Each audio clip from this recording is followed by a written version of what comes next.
Ce mardi matin-là, j'ai fait irruption dans le palais de justice telle une furie, mes talons claquant sur le marbre avec détermination. Je serrai dans mes mains le dossier de Madame Henderson, son visage bagagné de larmes de la veille me hantant encore.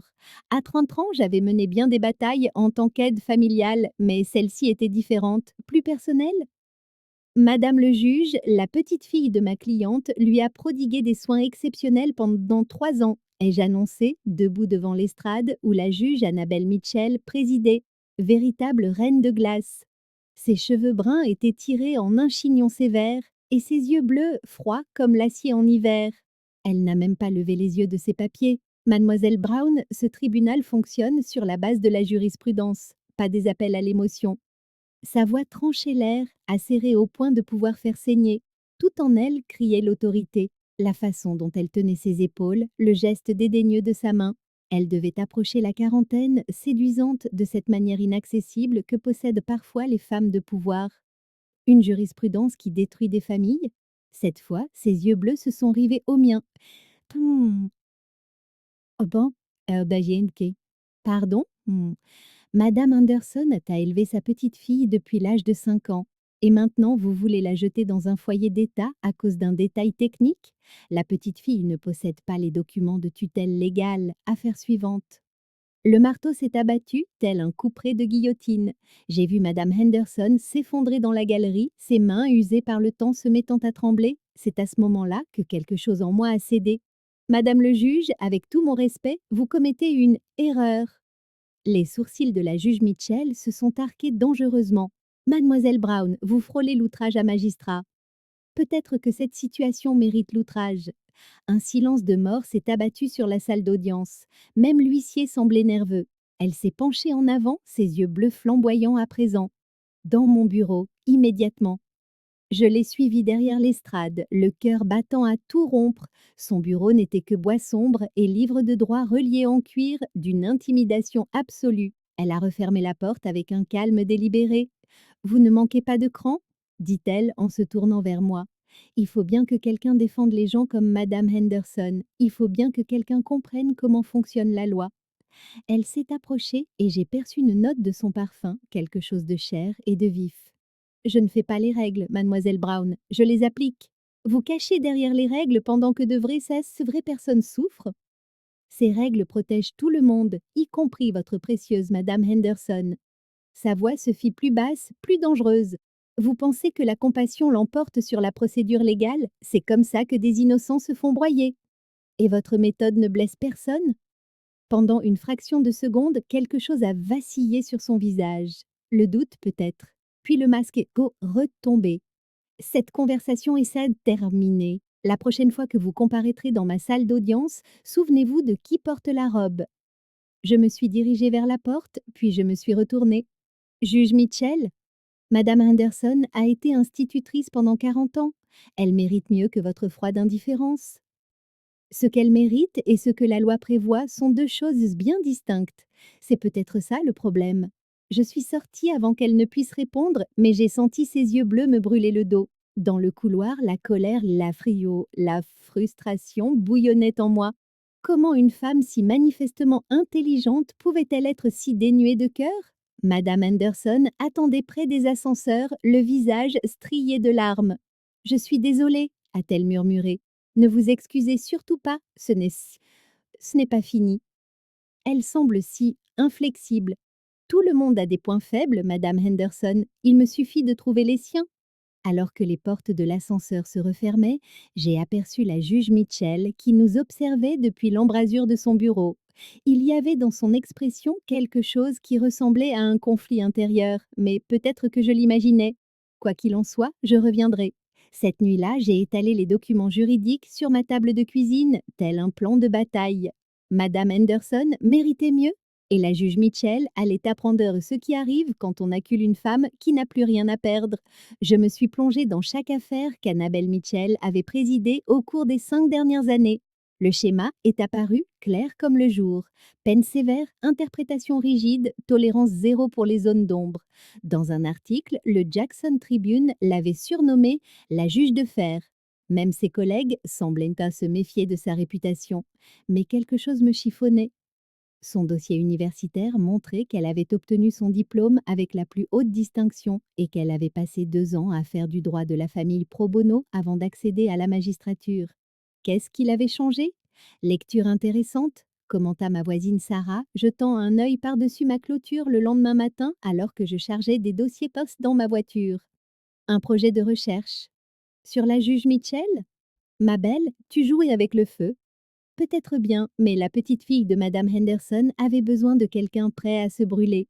Pendant ce temps, à l'autre bout de la ville, dans son bureau impeccable du centre-ville, Annabelle menait sa propre enquête. Elle avait réclamé le dossier professionnel de Victoria Brown, ses références, et avait même retrouvé d'anciens clients. La femme était impressionnante, devait-elle admettre à contre-cœur.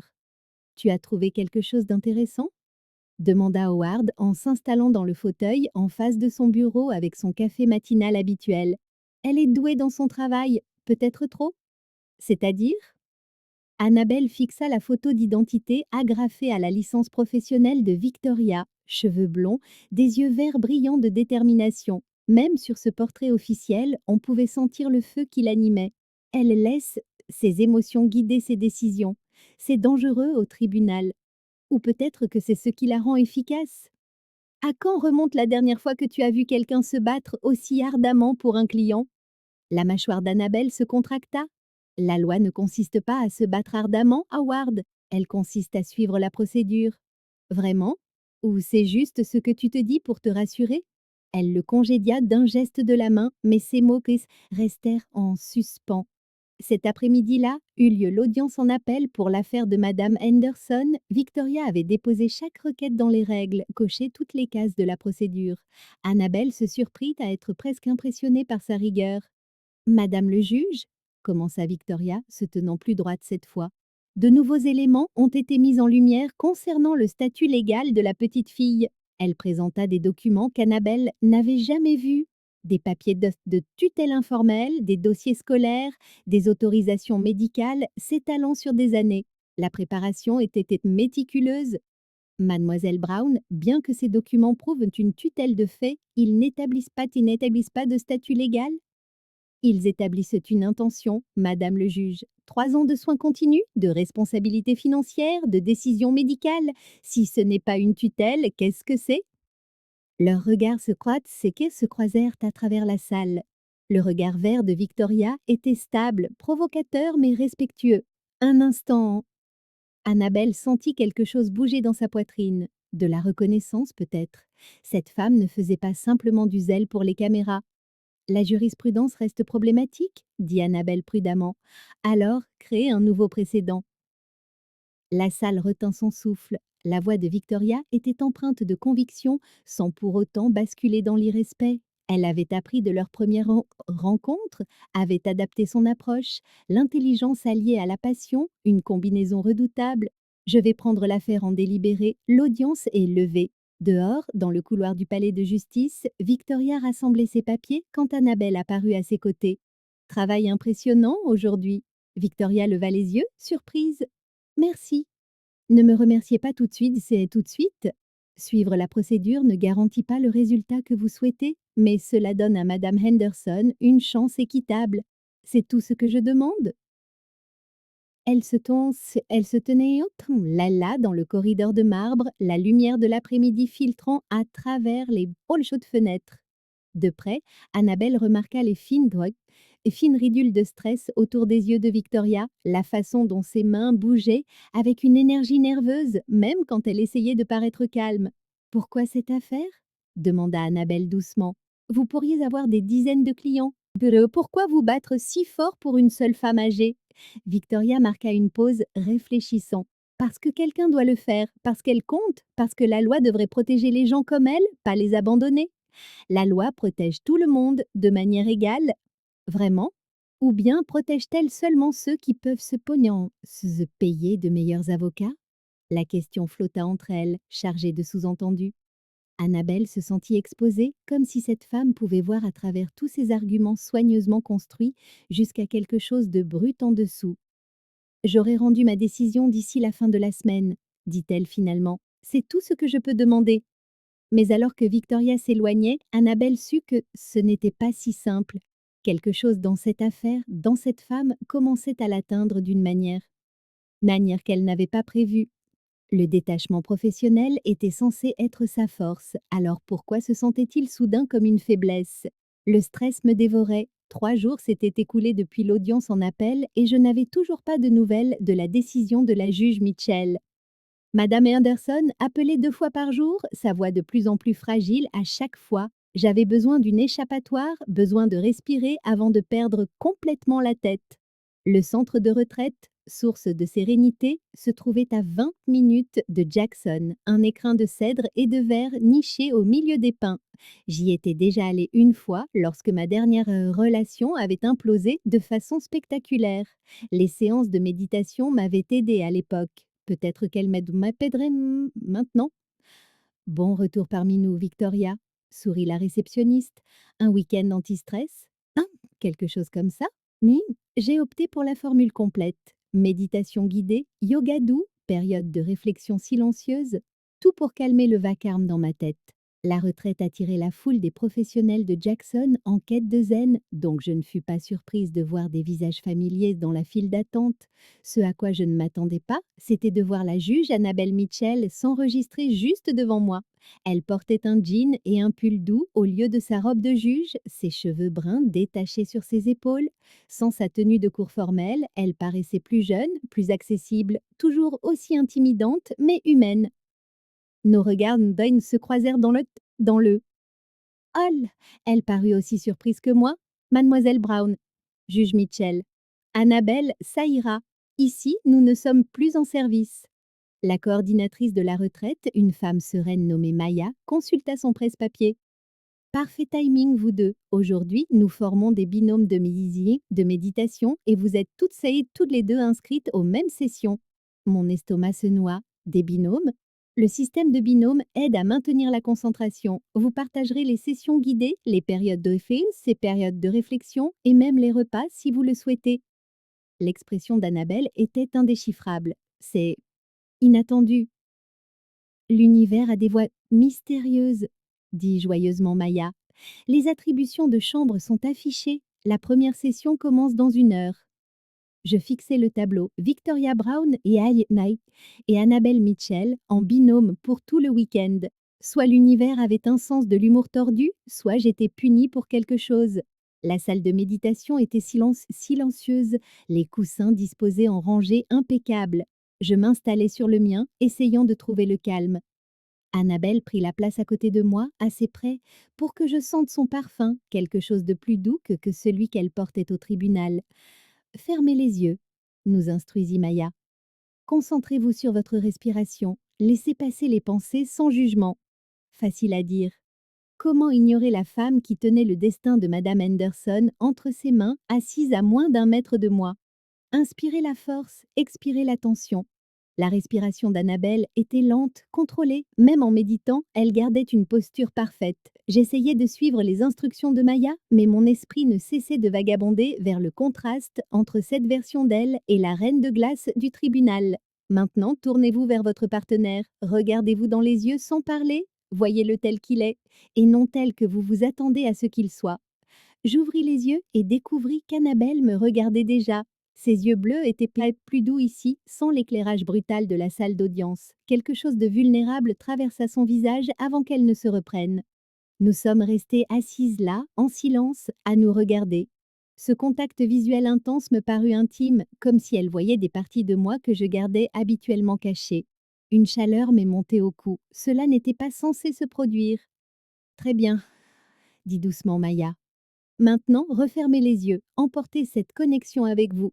Mais je ne pouvais pas chasser l'image de l'expression non gardée d'Annabelle, la façon dont ses épaules s'étaient légèrement détendues lorsqu'elle m'avait regardée. Après la séance, nous avons marché vers le réfectoire dans un silence gêné.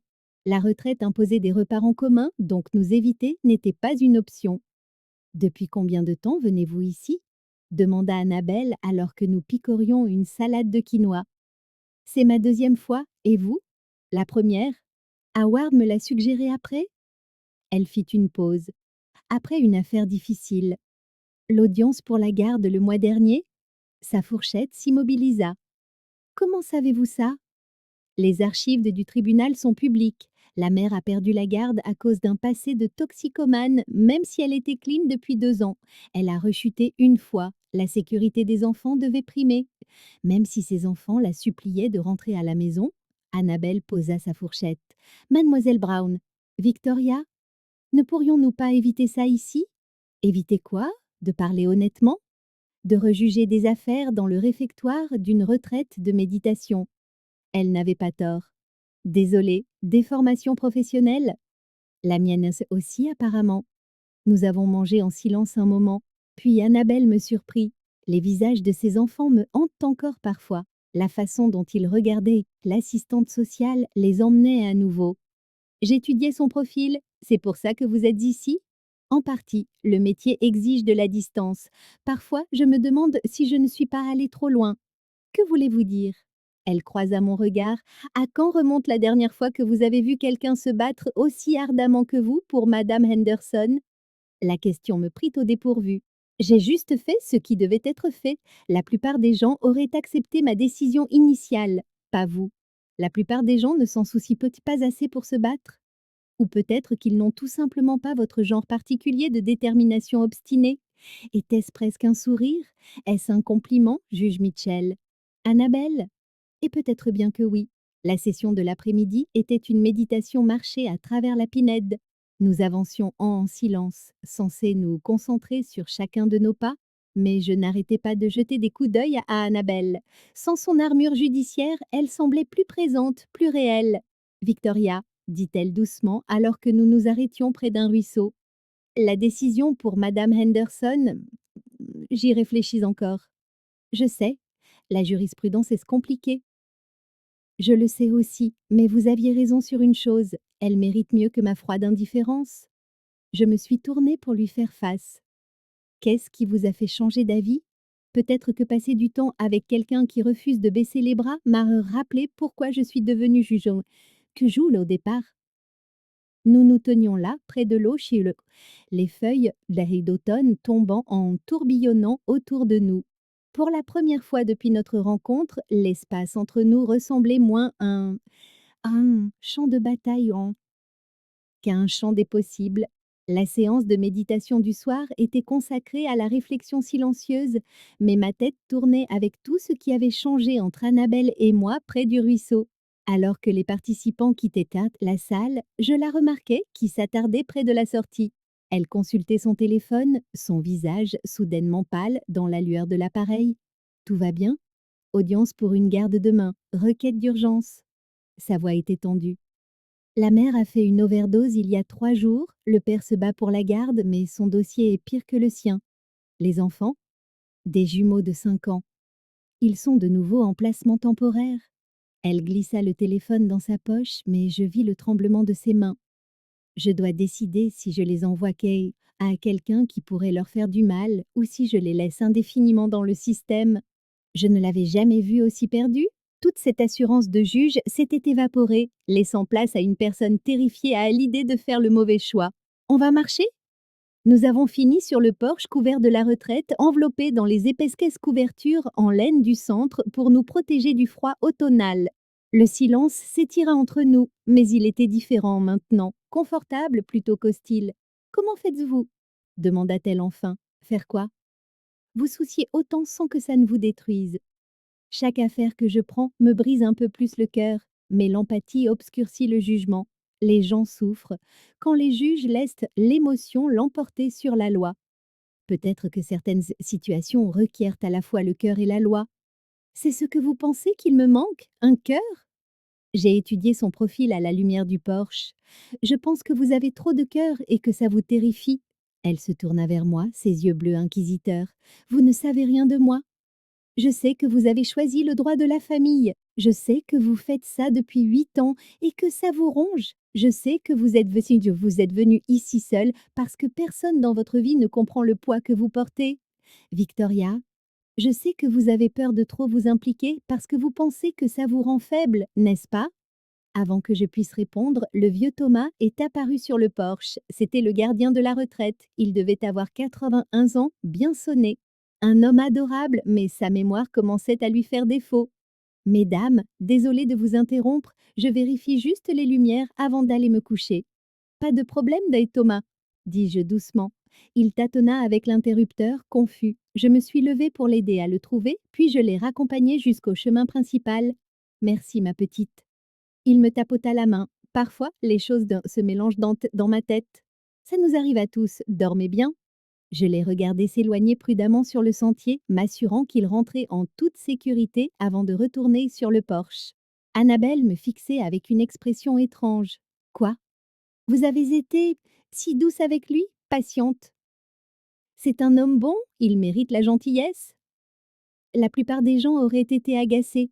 La plupart des gens sont trop occupés pour remarquer quand quelqu'un a besoin d'aide. Elle resta silencieuse un long moment. Ma grand-mère souffrait de démence. Vers la fin, elle devenait confuse, effrayée. Ma mère lui criait dessus, lui disait de se concentrer et de se souvenir. Ça me brisait le cœur de la voir se recroqueviller. C'est pour ça que vous faites du droit de la famille? Ça a commencé comme ça. Je pensais que je pourrais protéger des gens comme elle. Elle eut un rire amer.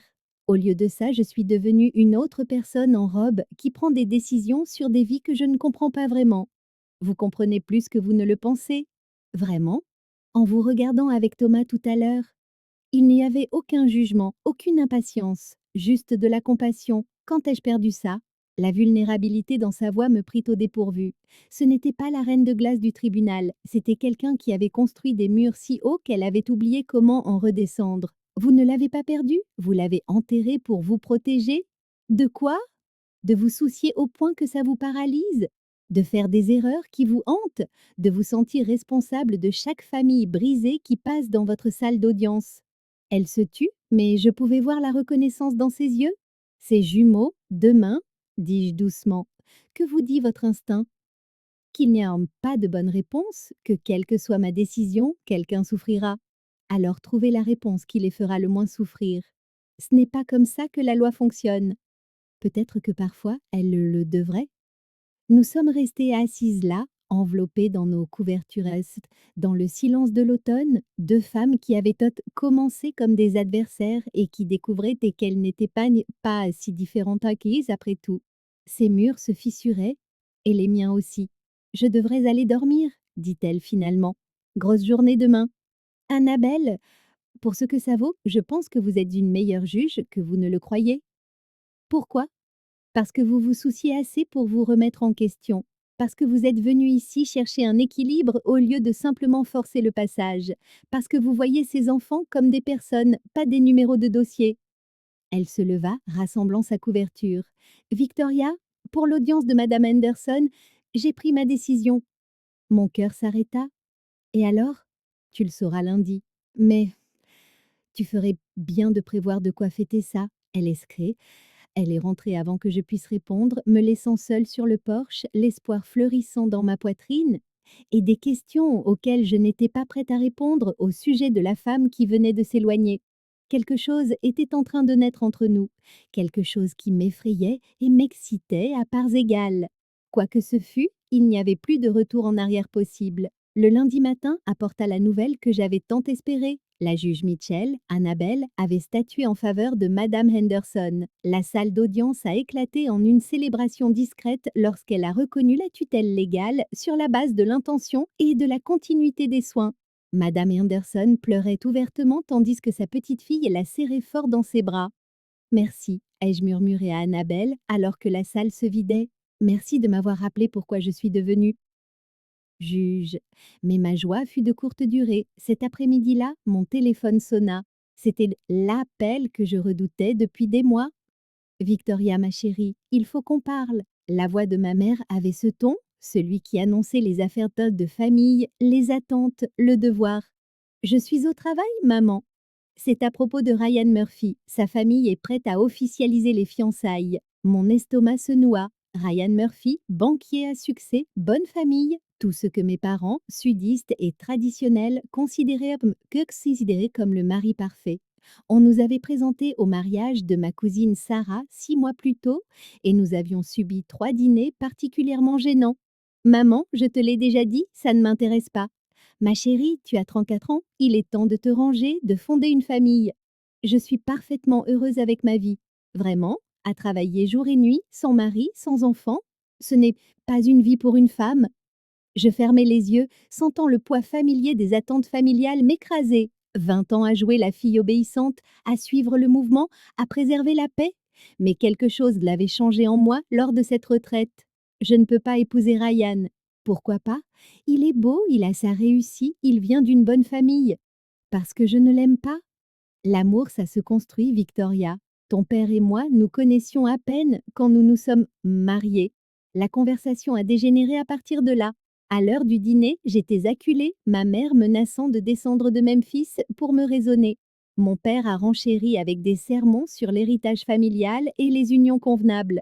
C'est là que, poussée par le désespoir, j'ai lâché. En fait, il y a quelqu'un d'autre. Le silence s'étira si longtemps que je crus que la communication avait été coupée.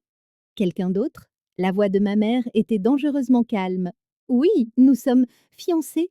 Le mensonge m'échappa avant que je puisse le retenir. La panique fait faire d'étranges choses à un esprit rationnel. Fiancés?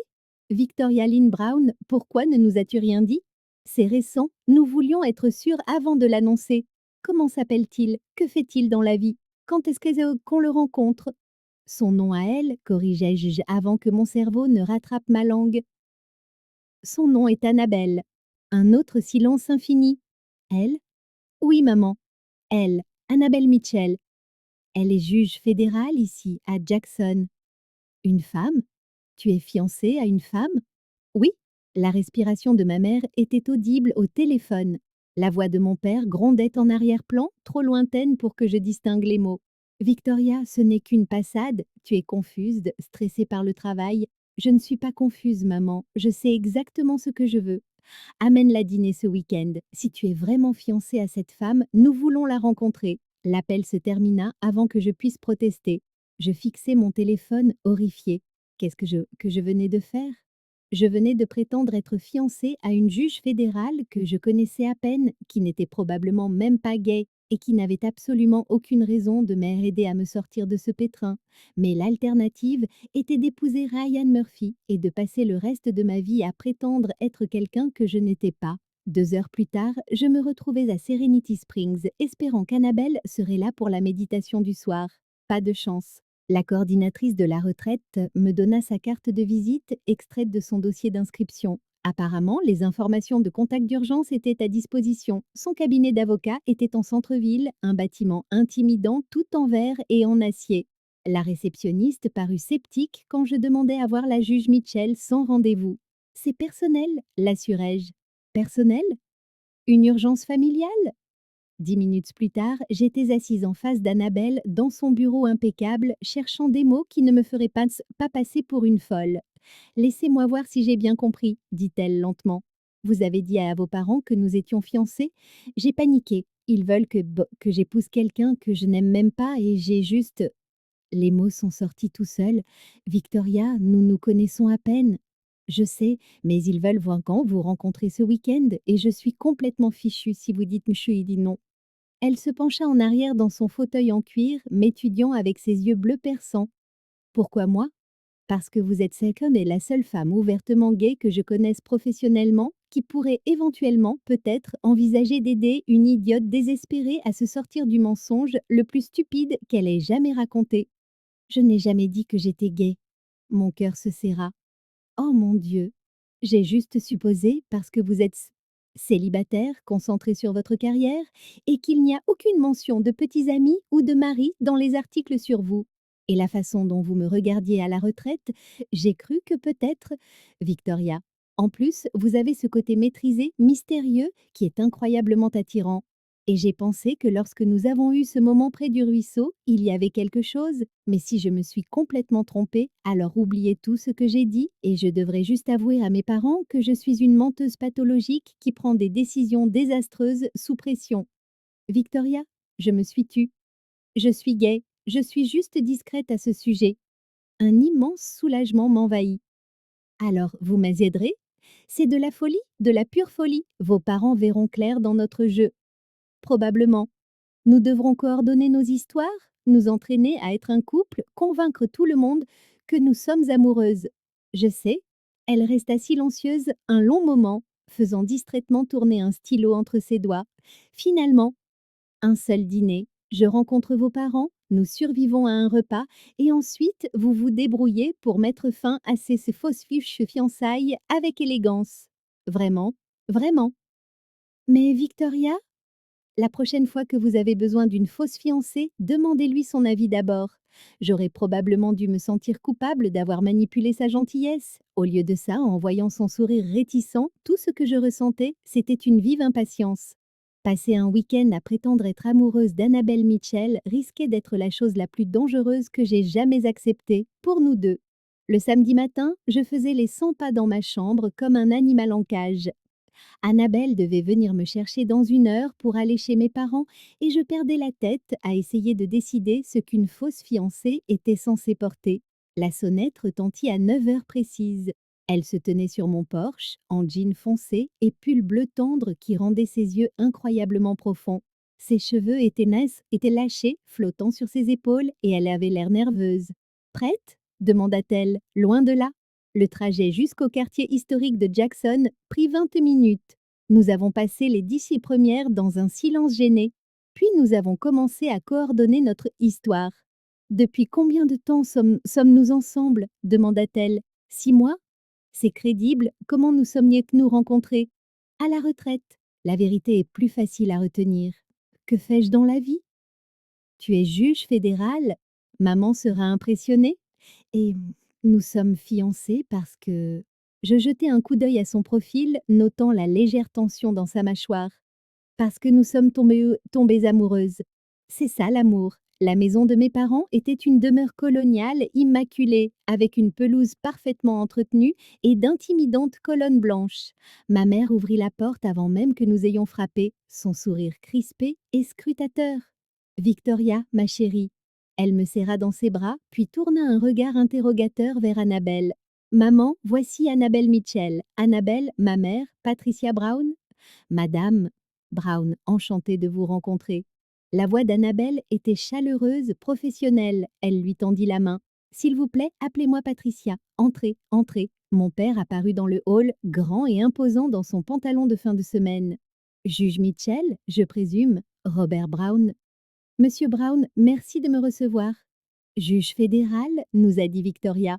Impressionnant. Nous nous sommes installés dans le salon, ma mère servant du thé glacé et dévisageant Annabelle comme si elle évaluait du bétail. J'étais assise sur le bord du canapé, hyper consciente de chaque mot, de chaque geste. Alors, commença ma mère, comment vous êtes-vous rencontrés exactement? Lors d'une retraite de bien-être, dit Annabelle avec aisance. Victoria était ma partenaire de méditation. Méditation? Mon père avait l'air sceptique. Victoria n'a jamais parlé de méditation. Je suis pleine de surprises, réussis-je à dire.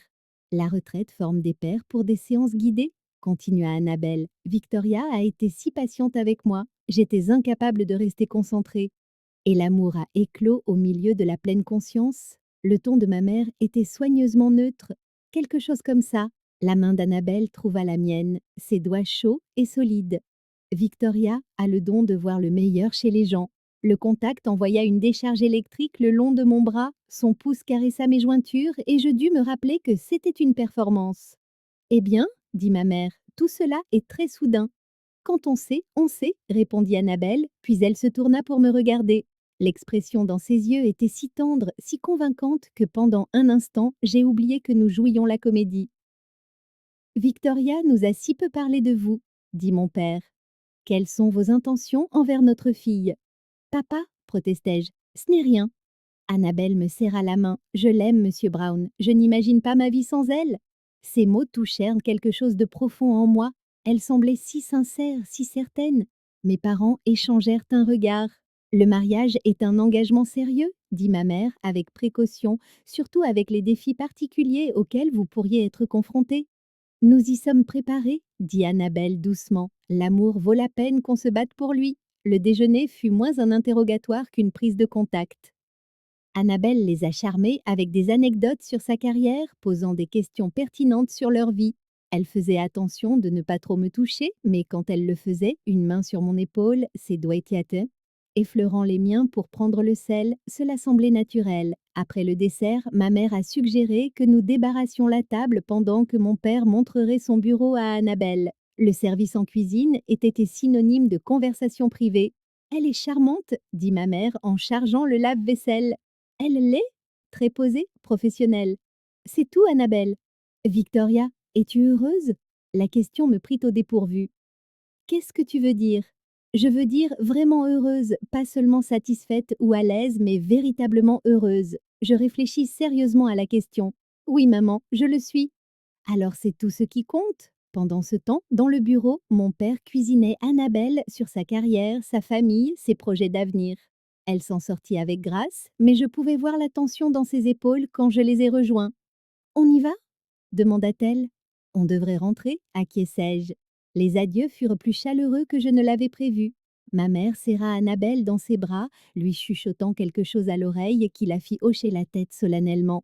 Mon père lui serra la main avec ce qui semblait être un respect sincère. Ramène-la bientôt, cria ma mère alors que nous montions en voiture. Nous avons roulé en silence jusqu'à ce que nous soyons sortis de leur quartier, puis Annabelle s'est garée sur un parking tranquille et s'est tournée vers moi. Comment penses-tu que ça s'est passé? Mieux que prévu? Tu as été incroyable. Ce sont des gens bien, je comprends pourquoi tu ne voulais pas les décevoir. Qu'est-ce que ma mère t'a chuchoté? Elle a dit que si je te faisais du mal, elle s'assurerait que je le regrette. Ça, c'est tout, ma mère. Nous sommes restés là dans la voiture, la lumière de l'après-midi filtrant à travers les vitres. L'intimité de cette journée flottait entre nous. Tous ces contacts, ces regards tendres, ces mots convaincants sur l'amour et l'engagement. Victoria, je devrais probablement te dire quelque chose. Quoi? Quand j'ai dit je t'aime tout à l'heure, pendant un instant, j'ai oublié que nous faisions semblant. Mon cœur s'arrêta. Qu'est-ce que tu es en train de dire? Je dis que ces fausses fiançailles deviennent compliquées d'une manière que je n'avais pas prévue. Avant que je puisse répondre, elle se pencha vers moi. Sa main se posa sur ma joue, son pouce traçant mon visage. Je dis que cette fois, j'ai envie de t'embrasser pour de vrai. Annabelle, dis-moi d'arrêter, mais je ne pouvais pas. Quand ses lèvres rencontrèrent les miennes, douces, chaudes et certaines, tout le reste disparut. Ce n'était ni une performance, ni un simulacre. C'était réel, électrique, terrifiant. Je lui rendis son baiser, sentant le goût du thé glacé et des possibles. Quand nous nous sommes finalement séparés, toutes deux essoufflées, elle appuya son front contre le mien. On a de gros ennuis, murmura-t-elle.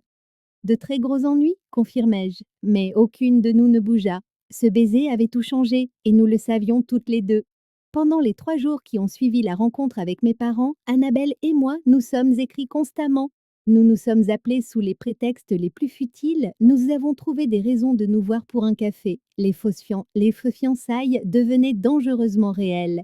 Puis l'affaire Morrison atterrit sur son bureau. Je travaillais avec la famille Morrison depuis 2 mois. Un père âgé atteint de démence, une fille se battant pour la tutelle contre son frère, qui voulait vendre la maison familiale pour de l'argent rapide.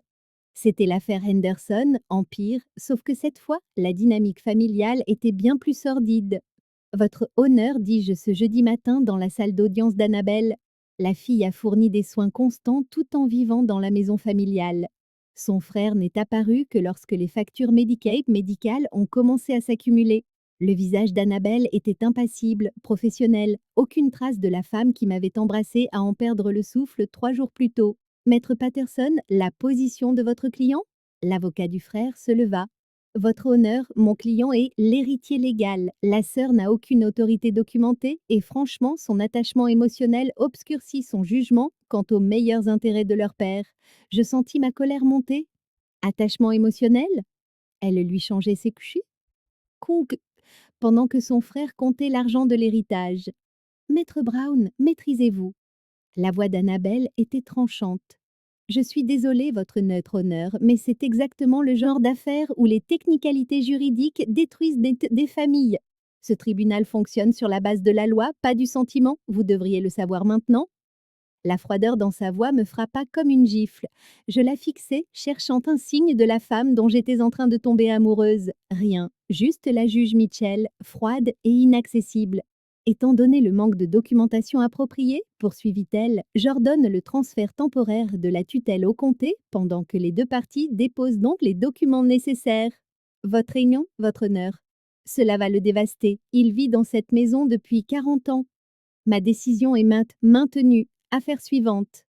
Je rassemblai mes papiers, les mains tremblantes, la fureur et la peine se livraient net bataille et dans ma poitrine. La fille Morrison pleurait silencieusement dans la galerie. Son frère avait l'air suffisant. Ce n'est pas terminé, dis-je à Annabelle alors que la salle se vidait. Si, ça l'est. Et maître Brown, à l'avenir, souvenez-vous que les relations personnelles n'influencent pas les décisions professionnelles dans ma salle d'audience. L'accent mis sur les relations personnelles était délibéré, blessant. Elle traçait une ligne de démarcation indiquant clairement que quoi qu'il se passe entre nous, cela s'arrêtait à la porte du tribunal. Parfait, c'est bon de savoir où j'en suis. Vous savez exactement où vous en êtes. Je suis sortie en trombe, mais pas avant d'avoir surpris l'éclair de quelque chose, du regret, de la douleur, qui a traversé son visage. Trop peu, trop tard, ce soir-là, elle m'a appelé 3 fois. Je n'ai répondu. Elle s'est présentée à mon appartement vers 21 heures, sur mon porche, l'air absolument misérable. Victoria, il faut qu'on parle? Non, vraiment pas. Je commençais à fermer la porte. S'il te plaît, laisse-moi t'expliquer. Malgré moi, je la laissai entrer. Elle fit les 100 pas dans mon salon, passant ses mains dans ses cheveux. L'affaire Morrison n'avait rien à voir avec nous.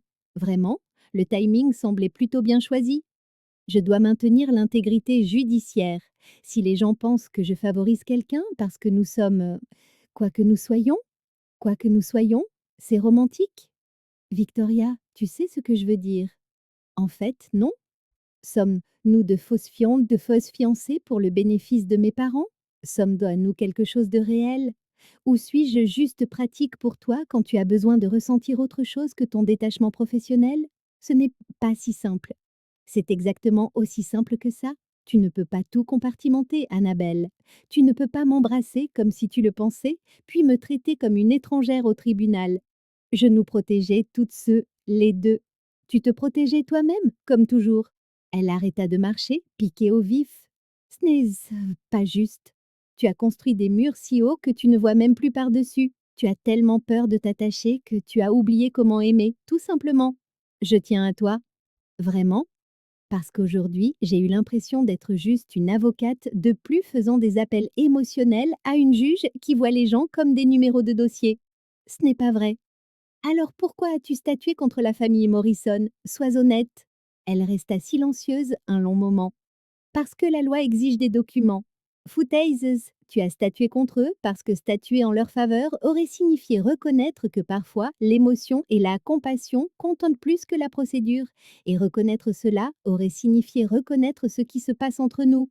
Victoria, tu es terrifiée, par moi, par ça, par le fait de ressentir quelque chose de réel pour une fois, au lieu de te cacher derrière ta robe de juge. Tu crois que c'est facile pour moi? Tu crois que je ne sais pas ce que je perds en gardant mes distances? Alors pourquoi le fais-tu? Parce que les sentiments détruisent tout. Chaque fois que je laisse quelqu'un entrer, chaque fois que je prends des décisions avec mon cœur au lieu de ma tête, des gens sont blessés, des familles sont déchirées, des enfants se retrouvent dans des chiens, dans des situations pires encore. Ou parfois, ils sont sauvés. Le risque est trop grand. Le risque de quoi? D'être humaine, de faire des erreurs, de vivre vraiment au lieu de simplement exister. Nous étions là, dans mon salon, toutes deux respirant fort, l'espace entre nous chargé de tout ce que nous ne disions pas. Je pouvais voir la guerre qui se livrait dans ses yeux, l'envie de m'atteindre, terrifiée par ce que cela lui coûterait. Je devrais y aller, dit-elle finalement. Oui, tu devrais. Elle se dirigea vers la porte, puis se retourna. Victoria, je n'ai jamais voulu te blesser. Mais tu l'as fait quand même, tout comme tu as blessé la famille Morrison aujourd'hui. Et comme tu continueras à blesser des gens jusqu'à ce que tu comprennes qu'être parfaite ne vaut pas la solitude. Elle est partie sans un autre mot. J'ai regardé sa voiture disparaître au bout de la rue, puis je me suis effondrée sur mon canapé et je me suis mise à pleurer pour la première fois depuis des années. Pendant 3 jours, nous ne nous sommes pas parlé. Je me suis jetée à corps perdue dans le travail, passant des heures supplémentaires avec mes clients, acceptant de nouveaux dossiers, n'importe quoi pour éviter de penser à des yeux bleus et au goût des possibles. Mais tard dans la nuit, seule dans mon appartement, je ne pouvais cesser de me souvenir de la façon dont elle m'avait regardée sur ce parking quand elle avait dit qu'elle avait oublié que nous faisions semblant. La façon dont sa voix avait tremblé en parlant de l'attachement qui détruit tout. Peut-être qu'elle avait raison, peut-être que le fait de tenir à elle me détruisait, moi aussi. Mais je préférais être détruite en l'aimant plutôt que préservée en n'essayant jamais. Une semaine après notre dispute, l'affaire Morrison prit une tournure inattendue. La fille m'appela en larmes. Son père s'était égaré de l'établissement du comté pendant la nuit, confus et effrayé.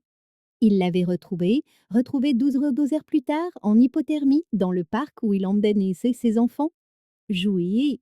J'étais assise dans ma voiture devant l'hôpital, le regard fixé sur mon téléphone. La fierté luttait contre le désespoir. La famille Morrison avait besoin d'aide pour s'y retrouver dans ses options légales. Et malgré tout, je savais qu'Annabelle était la meilleure juge aux affaires familiales de Jackson. Plus encore, elle était la seule personne qui pourrait comprendre le poids de prendre des décisions qui affectaient les santé des personnes vulnérables. Mon doigt survola ses coordonnées pendant 10 minutes avant que je n'appelle enfin. Victoria? Sa voix était surprise, prudente. L'affaire Morrison, j'ai besoin de votre aide, de l'aide. Je ne peux pas discuter d'un litige en cours. Monsieur Morrison est à l'hôpital, hypothermie, déshydratation. Il s'est égaré de l'établissement du comté où vous l'avez envoyé. Un silence s'étira entre nous, puis à voix basse. C'est grave? Oui, c'est grave. Et Victoria, sa fille, s'en veut. Elle n'arrête pas de dire qu'elle aurait dû se battre plus fort, qu'elle aurait dû trouver un moyen de le garder à la maison. Encore un silence. Je pouvais presque l'entendre calculer. Implication légale, limite professionnelle, coût personnel. Quel hôpital? Jackson General, chambre 314. J'y serai dans 20 minutes? Elle raccrocha avant que je ne puisse répondre. 23 minutes plus tard, elle apparut dans le couloir de l'hôpital, en jean, une expression inquiète sur le visage. Pas de robe de juge, pas de distance professionnelle. Juste une femme qui avait pris une décision qui la rongeait de l'intérieur. Comment va-t-il? Stable, confus, mais stable. Sa fille est avec lui. Nous marchâmes ensemble vers la chambre, nos pas résonnant dans le couloir stérile. À travers la vitre, nous pouvions voir Sarah Morrison tenir la main de son père, lui parlant doucement tandis qu'il fixait le vide. Il ne la reconnaît plus, dis-je doucement. Le traumatisme, le changement d'environnement, ça a accéléré son déclin. La mâchoire d'Annabelle était crispée. L'établissement du comté a du personnel qualifié. Est-ce qu'ils lui tiennent que la main quand il a peur? Qu'ils savent qu'il aime son café avec plus de sucre? Est-ce qu'ils comprennent qu'il s'agite quand on l'appelle par son prénom au lieu de l'appeler Monsieur Morrison? Victoria? Sa fille faisait tout ça. Elle n'était pas juste une aide-soignante, elle y était son ancre, et maintenant il est perdu. Nous restâmes là à regarder la scène déchirante à travers la vitre.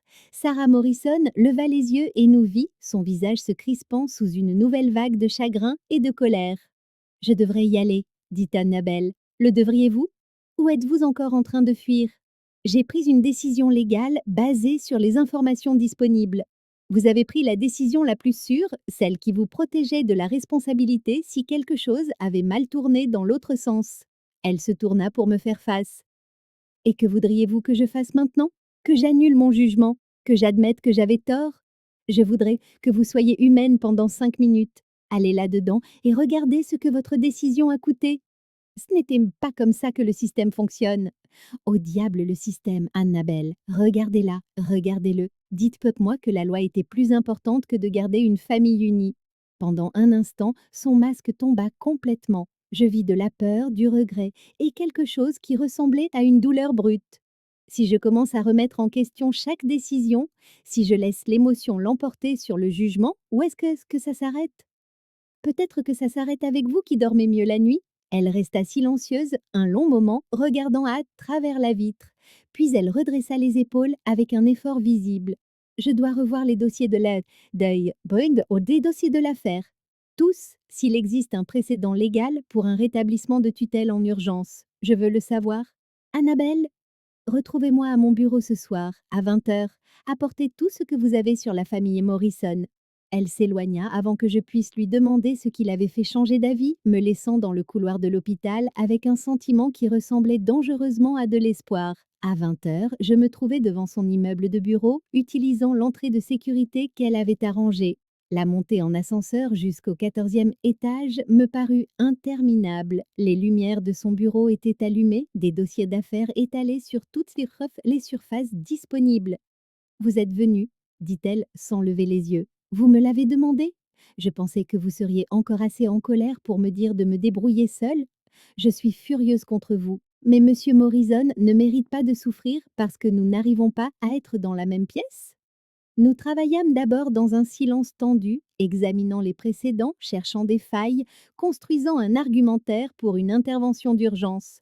Peu à peu, le rythme familier de la collaboration reprit le dessus. Elle s'était brillante pour trouver des angles juridiques que j'avais manqués.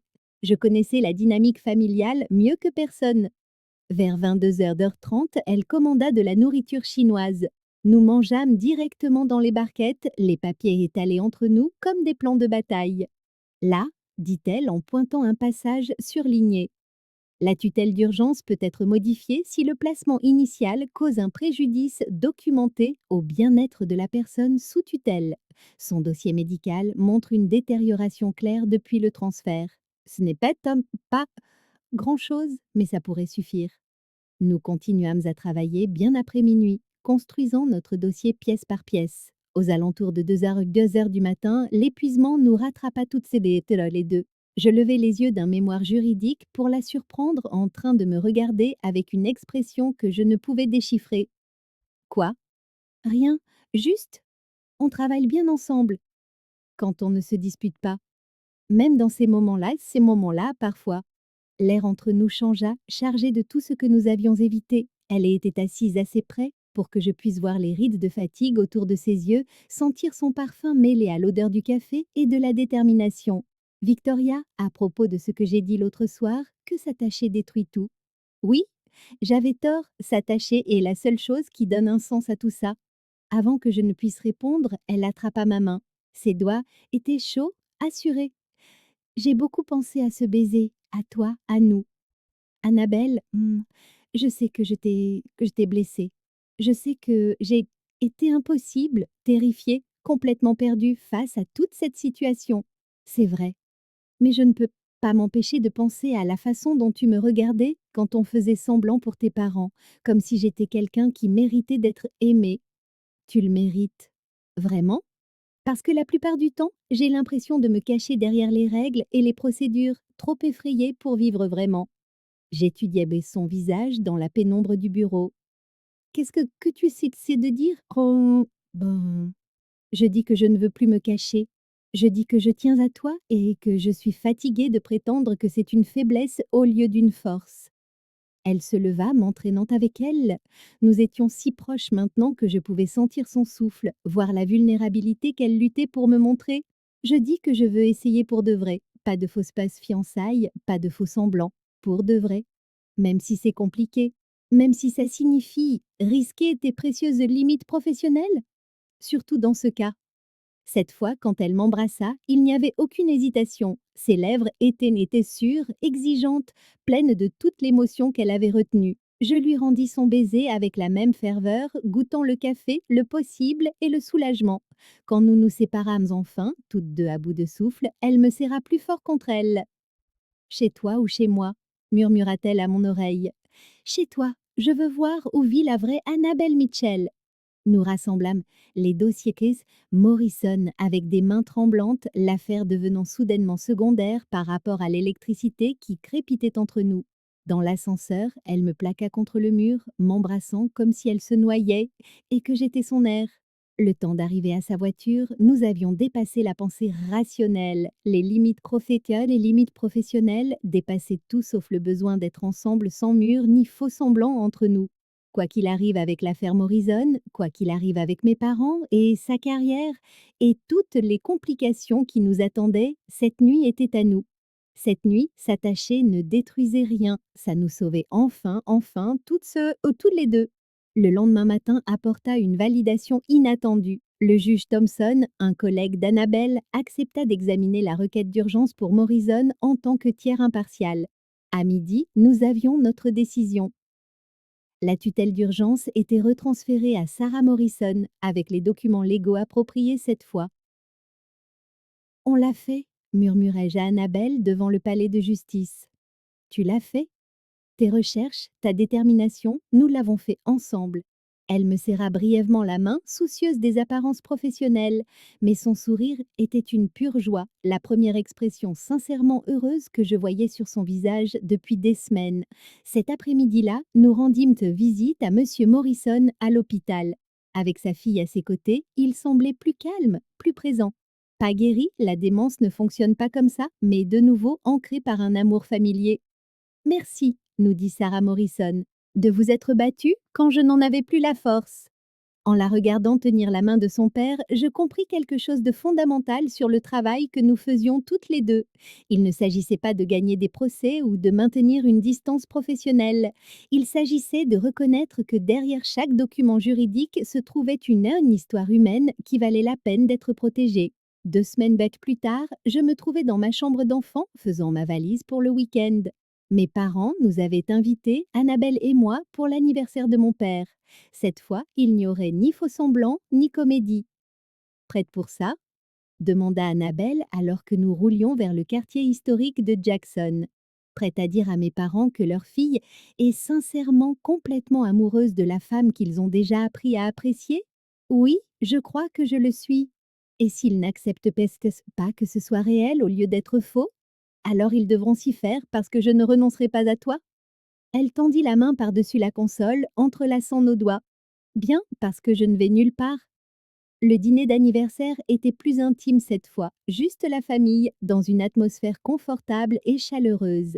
Maman avait préparé le rôti préféré de papa et la conversation coulait de source. Après le dessert, alors que nous étions assis sur le porche arrière à regarder le soir tomber sur le quartier, papa me surprit.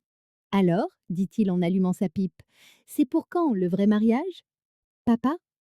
Victoria, ma chérie, c'est évident que vous êtes folles l'une de l'autre. Ta mère et moi ne sommes pas aveugles. Maman hocha la tête depuis son fauteuil. La façon dont vous vous regardez maintenant par rapport à la dernière fois, c'est complètement différent, c'est réel. Annabelle et moi échangeâmes un regard. On n'a pas vraiment parlé de projet de mariage, dis-je prudemment. Eh bien, quand vous le ferez, dit maman. Nous voulons participer. Cette famille ne fait pas les choses en petit comité. Ça ne vous dérange pas, vraiment? Victoria, dit papa sérieusement. Je t'ai vu faire semblant d'être heureuse pendant des années. Sortir avec des hommes pour qui tu ne ressentais rien. Essayer d'entrer dans des moules qui ne te convenaient pas. Avec Annabelle, tu rayonnes. Si ce n'est pas si ce n'est pas de l'amour, je ne sais pas ce que c'est. Plus tard cette nuit-là, de retour à l'appartement d'Annabelle, nous étions enlacés dans son lit, parlant doucement dans l'obscurité. Je ne m'attendais pas à ça, dit-elle en traçant des motifs paresseux sur mon bras. À quoi? À me sentir aussi apaisée, aussi bien. Un bien apaisant ou un bien terrifiant? Les deux, sans aucun doute. Je me tournai pour lui faire face dans la faible lumière. Des regrets? À propos de nous? Jamais. À propos de Morrison, d'apprendre à équilibrer le cœur et d'aimer la loi? Ce ne sont pas vraiment des regrets, plutôt une évolution.